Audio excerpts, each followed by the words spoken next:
Summer వచ్చింది అంటే mangoes కూడా వచ్చాయి. అంతేకాదు యూట్యూబ్ సజెషన్స్ లో కూడా అన్ని మ్యాంగో రెసిపీసే. ఎక్కువ కష్టపడకుండా ఈజీగా చేసుకునే మ్యాంగో మిల్క్ షేక్ ట్రై చేద్దాం రండి. ఈ రెసిపీ కోసం ముందుగా మామిడికాయలు తీసుకొని పై తొక్కంతా పీల్ చేసేసి చిన్న చిన్న ముక్కలుగా కట్ చేసుకుని పక్కన పెట్టుకోవాలి.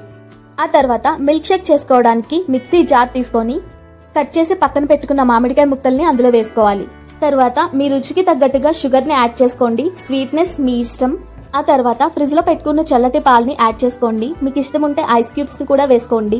ఇప్పుడు మిక్సీ జార్ క్లోజ్ చేసి జ్యూస్ అయ్యేంత వరకు మిక్సీ పట్టుకొని మీ దగ్గర ఉండే ఏదైనా సర్వింగ్ గ్లాస్ లోకి తీసుకొని పైన చిన్నగా కట్ చేసుకున్న మామిడికాయ ముక్కలు లేదా జీడిపప్పు బాదం వేసుకుంటే milk shake ready. Milk shake అయితే చేసేసాము. ఇప్పుడు ఇది ఎలా వచ్చిందో చూద్దాం. టేస్ట్ అయితే బాగుంది, కానీ క్రీమీగా వచ్చింది. స్పూన్ తో తినొచ్చు. రిఫరెన్స్ వీడియోలో ఆమె ఐస్ క్రీమ్ యాడ్ చేసింది, నేను స్కిప్ చేశాను. మేబీ అది వేసుంటే ఇంకా బాగుండేదేమో. ఫైనల్ గా ఈ మిల్క్ షేక్ అయితే బాగుంది. గుడ్ రెసిపీ, ట్రై చేయొచ్చు.